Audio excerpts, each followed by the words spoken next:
Praise the lord. Good morning. ఎలా ఉన్నారు మీరంతా? బాగున్నారా? I wish you very happy Christmas. మన ప్రభువును రక్షకుడైన యేసుక్రీస్తు నామములో మీ అందరికీ కూడా క్రిస్మస్ శుభాలు తెలియజేస్తున్నాను. క్రిస్మస్ అనగా సర్వాన్ని సృష్టించిన దేవుడు, సర్వ సృష్టికర్త, గొప్ప దేవుడు, సర్వాధికారి. ఆయన శరీరం ధరించుకుని మన రక్షణ నిమిత్తం మనల్ని పాపాలను రక్షించడానికి, మనకి శాంతిని, సమాధానాన్ని, వెలుగుని, సత్యాన్ని తెలియపరచడానికి, సంతోషాన్ని ఇవ్వడానికి ఆయన ఈ లోకానికి వచ్చారు. వీటిని జ్ఞాపకం చేసుకుంటూ మనం మనస్ఫూర్తిగా క్రీస్తు ప్రభువుని ఆరాధించే రోజు కదా. క్రీస్తు ప్రభువుని ఎవరైతే హృదయంలో చేర్చుకుంటారో వారు వెలుగుని, ఆనందాన్ని, సమాధానాన్ని, ఆరోగ్యాన్ని తమ జీవితంలో అనుభవిస్తారు. దేవుడు ఎప్పుడు సంతోషిస్తాడు మన యందు? బైబిల్ చదివిస్తుంది, మారు మనసు పొందిన ఒక పాప విషయమే పరలోక రాజ్యం ఎంతో సంతోషిస్తుందని. ఈరోజు దేవుడిని ఎంత సంతోషించాలి అంటే, ఈరోజైనా దేవుని దగ్గరికి వచ్చి నీ పాపాలు ఒప్పుకొని ప్రతి పాపాన్ని విడిచిపెట్టినట్టయితే దేవుడు మీ అందు ఎంతో సంతోషిస్తాడు, ఎంతో ఆనందిస్తాడు. మన బైబిల్ నుంచి ప్రతిరోజు కూడా దేవుని వాగ్దానం ధ్యానం చేస్తున్నాం కదా. ఈరోజు కూడా ఒక వాగ్దానం ధ్యానం చేద్దాం. చూడండి, యెషయా గ్రంథము 9వ అధ్యాయము 6వ వచనం ధ్యానం చేద్దాం. ఏలయనగా మనకు శిశువు పుట్టెను, మనకు కుమారుడు అనుగ్రహింపబడెను, ఆయన భుజము మీద రాజ్యభారం ఉండెను. ఆశ్చర్యకరుడు, ఆలోచనకర్త, బలవంతుడైన దేవుడు, నిత్యుడగు తండ్రి, సమాధానకర్తయగు అధిపతి అని అతనికి పేరు పెట్టబడును. హల్లెలూయా. దేవుడు ఈ లోకానికి వచ్చినప్పుడు ఆయన కుమారుడు అని పిలువబడతాడని బైబిల్ చదివిస్తుంది. అందుకే క్రీస్తు ప్రభు వారు ఈ లోకానికి వచ్చినప్పుడు ఆయన మనుష్య కుమారుడని, దేవుని కుమారుడని పిలిచారు. కుమారుడు అంటే ఆయన ఏమి తక్కువ అని కాదు. కుమారుడు అంటే అర్థం ఏంటంటే దేవుడు శరీరాన్ని ధరించుకుని వచ్చారు కాబట్టి ఆయన కుమారుడు అని పిలుస్తారు. మన తెలుగులో కూడా కుమారుడు అన్న మాటకి అర్థం ఏంటంటే చెడుని చంపేవాడు. క్రీస్తు ప్రభు వారు ఈ లోకానికి వచ్చింది మనుషుల్ని చంపడానికి కాదు, లేదా పాపుల్ని చంపేయడానికి కాదు, కానీ మనిషిలో ఉన్న పాపాన్ని తీసివేయడానికి, మనుషులో ఉన్న పాపాన్ని సంహరించడానికి యేసుక్రీస్తు ప్రభు వారు వచ్చారని. హల్లెలూయా. ఆయన మనుషులను చెడును తీసివేయడానికి లోకానికి వచ్చారని దేవుని వాక్యం చదివిస్తుంది. అందుకే ఆయన కుమారుడు అని పిలుస్తారని. ఇప్పుడు ఆయన్ని అంగీకరించిన వారికి దేవుడు చేసే మేలు ఏంటి? క్రీస్తు ప్రభు వారిని తమ హృదయంలో చేర్చుకున్న వారికి దేవుడు చేసే మేలు ఏంటంటే బైబిల్ రాయబడింది, క్రీస్తు ప్రభు వారు మీద రాజ్యభారం ఉంటుందని. ఎవరైతే మారు మనసు పొంది రక్షణ పొందుతారో వారందరూ కూడా పరలోక రాజ్య నివాసులని. ఇప్పుడు ఆ రాజ్య నివాసుల భారం ఎవరి మీద ఉందంట? దేవుని మీద ఉందని. ఈరోజు నువ్వు ఏ భారం భరిస్తున్నావు? క్రీస్తు ప్రభు వారు ఈ లోకానికి వచ్చిందే నా భారాన్ని భరించడానికని. క్రీస్తు ప్రభు వారు ఇలా పిలుస్తారు కదా, ప్రయాసపడి భారం మోయిచున్న సమస్త జనులారా నా యొద్దకు రండి, మీకు విశ్రాంతి కలగజేస్తారని. అందరినీ దేవుడు పిలుస్తున్నాడు, సమస్త జనాంగాన్ని దేవుడు పిలుస్తున్నాడు. భారం భరిస్తున్నాడు మిమ్మల్ని. ఒకవేళ పాపభారం కావచ్చు, పాపభారం మనిషి బోయిలంత బరువైందని దేవుని వాక్యం చదివిస్తుంది. పాపాల్లో కురిగిపోయి పాపభారాన్ని భరిస్తున్నావు, వ్యసనాల్లో కురిగిపోయి వ్యసనాల నుంచి బయటికి రాలేక, పందకాల్లో ఉండి ఆత్మీయ విడుదల పొందుకోలేక ఎంతో భారం భరిస్తున్నావు. దేవుని దగ్గరికి వస్తే దేవుడు సత్యమై ఉన్నాడు, ఆయన విడిపిస్తాడు, స్వాతంత్రం దయచేస్తాడు దేవుని వాక్యం చదివిస్తుంది. క్రీస్తు ప్రభు వారు శిలువ మీద నా పాప భారాలు భరించారని దేవుని వాక్యం సెలవిస్తుంది. ఒకవేళ పనుల భారం భరిస్తున్నారా, ఏ కార్యం నెరవేర్చబడాలి టెన్షన్ ఆందోళన పడుతున్నారా, దేవుని దగ్గరికి రండి, మీ భారం దేవుని దగ్గరికి అప్పగించండి, దేవుడు ఆ భారం భరించబడాలి. ఒకవేళ వ్యాజ్య భారాల ఎవరన్నా మోసం చేస్తున్నారు, అన్యాయం చేస్తున్నారు, అక్రమం చేస్తున్నారా, దేవుని వాక్యం సెలవిస్తుంది, ఆ భారం దేవుని దగ్గర పెట్టండి, దేవుడు మీకు న్యాయం తీర్చుకోండి. ఏ భారమైనా క్రీస్తు ప్రభు వారు మోయలేని భారం అంటూ ఏదీ లేదు. ఆయన నీ భారం భరించుకోవడం. అలాగే ఆయన ఆశ్చర్యకరుడు అనగా అర్థం ఏంటంటే ఆయన ఆశ్చర్యకార్యాలు చేస్తాడు. క్రీస్తు ప్రభువుని మీ హృదయంలో చేర్చుకున్న రోజు దేవుడు మీ జీవితంలో గొప్ప కార్యాలు చేస్తాడని. ఊహకందని కార్యాలు, అడుగు వాటి కంటును, ఊహించిన వాటి కంటును అత్యధికంగా చేయగల దేవుడు కాబట్టి ఆయన మన జీవితంలో ఆశ్చర్యకార్యాలు చేస్తాడని.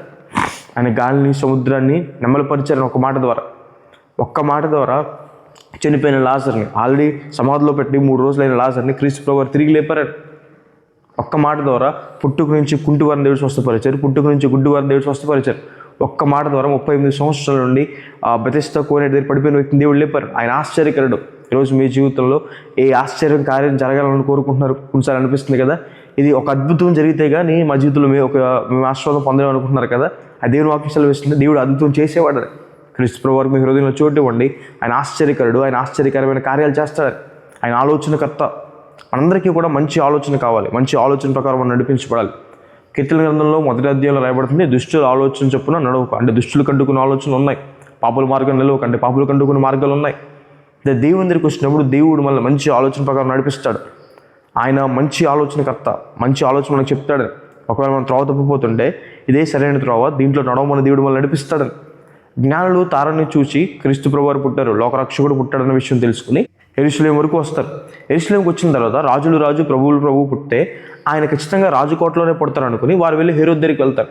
అయితే తర్వాత శాస్త్రులు, పండితులు చెప్పే మాట ఎఫ్రాతా బెత్లెహేములో పుట్టారనే విషయం తెలియపరచగానే జ్ఞానులు మళ్ళీ తారను వెంబడిస్తూ బెత్లెహేంకి వెళ్తారు. అక్కడ యేసు ప్రభువుని చూచి సాగిలపడి పూజించి నమస్కరించి కానుకలు సమర్పించిన తర్వాత తిరిగి హేరోదు దగ్గరికి వెళ్దాం అనుకుంటారు. ఎందుకంటే హేరోదు చెప్పాడు, మీరు మరలా తిరిగి నా యొద్దకు రండి అని. ఆయన ఎక్కడున్నాడో నాకు చెప్పండి అని.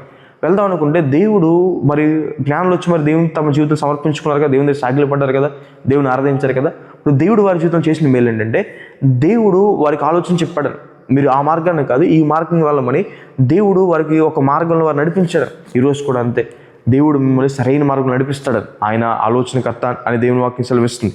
తర్వాత ఆయన బలవంతుడైన దేవుడు అని. హల్లెలూయా. క్రీస్తు ప్రభువు బలహీనుడు కాదు.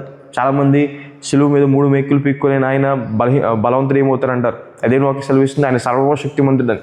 ఆయన తన నోటి మాట ద్వారా సమస్తాన్ని కలగజేశారు. ఆయన తన నోటి మాట ద్వారా సమస్తాన్ని నడిపిస్తున్నారని దేవుని వాక్యం సెలవిస్తుంది. అధిక బల సంపన్నుడైన ఆయన బలవంతుడు కాబట్టి క్రీస్తు ప్రభు వారు మరణించి 3వ రోజున తిరిగి లేస్తానన్నప్పుడు ఏ ఒక్కరైనా ఆపగలిగారు? ఏ రాళ్ళు క్రీస్తు ప్రభువుని ఆపగలిగా? ఏ సంఖ్యలు క్రీస్తు ప్రభువుని ఆపగలిగా? ఏ మనుషులు క్రీస్తు ప్రభువుని ఆపగలిగా? ఆయన చెప్పిన మాట నెరవేర్చడానికి ఏది కూడా ఆయన ఆపలేకపోయింది. ఆయన బలవంతుడైన దేవుడు అని. హల్లెలూయా. ఆయన నీకు నాకు బలాన్ని అనుగ్రహిస్తాడు. ఆయన నీకు ఆరోగ్యాన్ని దయచేస్తాడు. ఆయన మన జీవితంలో గొప్ప కార్యాలు చేస్తాడని. తర్వాత ఆయన నిత్యుడగు తండ్రి. నిత్యుడగు తండ్రి అంటే అర్థం ఏంటి? ఆయన నిత్యం ఉండేవాడు. చాలామంది క్రీస్తు ప్రభు వారు 2000 సంవత్సరాల క్రితం ఉన్నారేమో అనుకుంటారు. లేదు, క్రీస్తు ప్రభు వారు ఆది ముందు ఉన్నారు. అంటే భూమంతా సృష్టించబడక ముందు ఉన్నారు. భూమంతా గతించిపోయినా కూడా దేవుడు ఉంటాడు. ఆయన నిత్యం ఉండేవాడు, సదాకాలం ఉండేవాడు. దేవుడు మార్పు లేనివాడు. ఇప్పుడు దేవుడు నిత్యమైన వాడు కాబట్టి క్రీస్తు ప్రభు వారి దగ్గరికి వచ్చిన వారి జీవితంలో ఆయన వారికి నిత్య జీవాన్ని ఇస్తాడు అని. హల్లెలూయా. మీరు క్రీస్తు ప్రభు వారిని అంగీకరించిన వారైతే, మీరు క్రీస్తు ప్రభు వారిని అంగీకరించి మీరు పాపాలు విడిచిపెట్టి రక్షించబడిన వారైతే మీరు నిత్యము కూడా ఉంటారు, నిత్యము జీవిస్తారు, పరలోక రాజ్యంలో ఉంటారు. చనిపోయిన తర్వాత మళ్ళీ ఎలా పుడతామో, ఏ జన్మ ఉంటుందో, కుక్కలా పుడతామో లేదంటే ఏగలా పుడతామో లేదంటే ఎలా పుడతామో అనే ఆలోచన ఏమీ అక్కర్లేదు. క్రీస్తు ప్రభువుని అంగీకరించిన వారు ఖచ్చితంగా పరలోక రాజ్యంలో ఉంటారు, నిత్యం మీరు జీవిస్తారు. ఒకవేళ కొంతమంది బయట నిరీక్షణ ఉండదేమో, మేము చనిపోయిన తర్వాత ఎక్కడికి వెళ్తామంటే ఏమో తెలియదండి, నరకానికి వెళ్తామో లేదా వేరే జన్మ వస్తుందో పరలోక రాజ్యం వస్తుందో మాకు తెలియదండి అని ఉండొచ్చేమో. కానీ క్రీస్తు ప్రభువు దగ్గరికి వచ్చినప్పుడు దేవుడు ఖచ్చితంగా ఇచ్చే నిశ్చయత మీకు ఏంటంటే, కన్ఫర్మేషన్ ఏంటంటే, మీరు మారు మనసు పొంది మీ పాపాలు దేవుని ఒప్పుకొని రక్షణ పొందిన వ్యక్తి అయితే ఖచ్చితంగా దేవుడు మిమ్మల్ని తన రాజ్యంలో చేర్చుకుంటాడని. హల్లెలూయా. ఆయన నిత్యము ఉండేవాడు, తను ఉండే స్థానంలో తను ఉండే చోటులో మనల్ని ఉంచుకుంటాడు అని. హల్లెలూయా. తర్వాత ఆయన సమాధానకర్తయగు అధిపతి. దేవుడు నీకు నాకు సమాధానం కలగజేసేవాడని.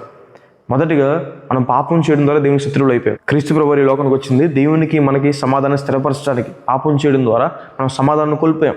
ఇప్పుడు ఎవరైతే క్రీస్తు ప్రభువు వారి దగ్గరికి వచ్చి తన పాపాలు ఒప్పుకుంటారో వాళ్ళు దేవునితో సమాధానపరచబడ్డారని. దేవుడు ఈ లోకంలో మనకి సమాధానం అనుగ్రహిస్తాడు. నెమ్మది లేని హృదయాల్లో, ఆందోళన, కలవరం అలా ఉన్న హృదయాల్లో దేవుడు శాంతి సమాధానం కలగజేసేవాడని. హల్లెలూయా. ఆయన సమాధానకర్త, కలగజేస్తాడని. క్రీస్తు ప్రభువుని అంగీకరిస్తే ఎన్ని వేళ్ళు, ఆయన నీ భారం భరిస్తాడు, ఆయన జీవితంలో ఆశ్చర్యకార్యాలు చేస్తాడు, ఆయన నీకు మంచి ఆలోచన చెప్తాడు, ఆయన నిత్య జీవునికి ఇస్తాడు, ఆయన నీకు బలాన్ని ఇస్తాడు, ఆరోగ్యాన్ని ఇస్తాడు, శాంతి సమాధానం అనుగ్రహిస్తాడు. దేవుడు ఇన్ని మేలు మీ జీవితంలో చేస్తాడు. క్రీస్తు ప్రభువు వచ్చింది ఇవన్నీ మనకి ఇవ్వడానికని. అప్పుడు క్రీస్తు ప్రభువుని మీ హృదయంలో అంగీకరించండి, మీ జీవితంలో మీరు గొప్ప ఆశీర్వాదాలు చూస్తారు అని. హల్లెలూయా. ప్రార్థన చేసుకుందాం. చూడండి. సర్వశక్తిమంతుడా, జీవం గల దయవేసే మీకు వేలాది వందనాలు వేసి మమ్మల్ని రక్షించడానికి ప్రభు, పాపంలో పడిపోయిన మమ్మల్ని రక్షించడానికి ప్రభావ, శరీరాన్ని ధరించుకుని ప్రభు ఈ లోకానికి వచ్చిన దేవా మీకు వందనాలు వేసే, మీ మహిమను విడిచిపెట్టి, మీ మహిమ సింహాసనాన్ని విడిచిపెట్టి ప్రభు రిక్తులుగా ఈ లోకానికి వచ్చినందుకు దేవా మీకు వందనాలు. మా కొరకు దెబ్బలు తిన్నారు, మా కొరకు అవమానం పొందారు, మా కొరకు తండ్రి ప్రభు వేసే ప్రతి శ్రమల గుండా శోధన గుండా వెళ్ళారు. మా జీవితంలో మేలు చేయడానికి ప్రభా ఇంత గొప్ప త్యాగం చేసిన మీకు దేవా మీకు వేలాది వందనాలు వేసే, మీరు చేసిన ఒకే ఒక్క పుణ్యకార్యం ద్వారా తండ్రి ప్రభా మాకు రక్షణ దానంగా ఇవ్వబడిందయ్యా, మీకు వేలాది వందనాలు వేసే, మీకు స్తుతిస్తూ అవుతుంటాను. ఈరోజు ఎంతమంది అయితే ఈ వాగ్దానం వీక్షిస్తున్నారో వారి జీవితంలో మేలు చేయండి. వారు కానీ వారి కుటుంబస్తులు కానీ ఇంకా ఎవరైతే రక్షణ పొందలేదో, మారు మనసు పొందలేదు ప్రభు, వారంతా మారు మనసు పొంది రక్షించబడలే దేవా, సహాయం చేయమని దేవా ప్రతి మాలుకుంటున్నాను వేసా, మీకు వేలాది వందనాలు వేసా ప్రభు. ఎవరైతే రక్షించబడ్డారో వారి జీవితంలో మేలు చేయండి, మీ అభిషేకం వారి మీద ఉంచండి ప్రభు. వారికి మంచి ఆలోచన చెప్పండి, వారు భారం భరిస్తారని వాగ్దానం చేసిన దేవా ప్రభు. ఏ భారాలు అయితే వారు భరిస్తున్నారో ప్రభు వారికి విడుదల దయచేయండి, విశ్రాంతి దయచేయండి దేవా. ప్రతి మాలుకుంటున్నాం వేసా ప్రభు. ఎవరైతే తండ్రి జీవం కలిసి బలహీనలుగా ఉన్నారో ప్రభు, బలవంతుడైన దేవా వారికి బలాన్ని అనుగ్రహించమని దేవా ప్రతి మాలుకుంటున్నాను వేసే, ఆశ్చర్యకార్యాలు వారి జీవితంలో చేయమని దేవా ప్రతి మాలుకుంటున్నాం వేసే, సమాధానం నెమ్మది లేని వారి జీవితంలో సమాధానం నెమ్మది దయచేయండి ప్రభు. మీరు నిత్యుడకు తండ్రిగా ఉండి ప్రభు వేసే ప్రభు మాకు నిత్య జీవాన్ని అనుగ్రహించినందుకు దేవా మీకు వేలాది వందనాలు వేసి, ఈరోజు వాగ్దానం వీక్షిస్తున్న వారి జీవితంలో మీరు చేయండి ప్రభు వేసే, మీరే సహాయాన్ని సహకారం వారికి ఉంచండి, తోడుగా ఉండమని కృప చూపించమని దేవా యేసు నామమున అడిగి వేడుకుంటున్నాను తండ్రి. Amen. God bless you. God bless India.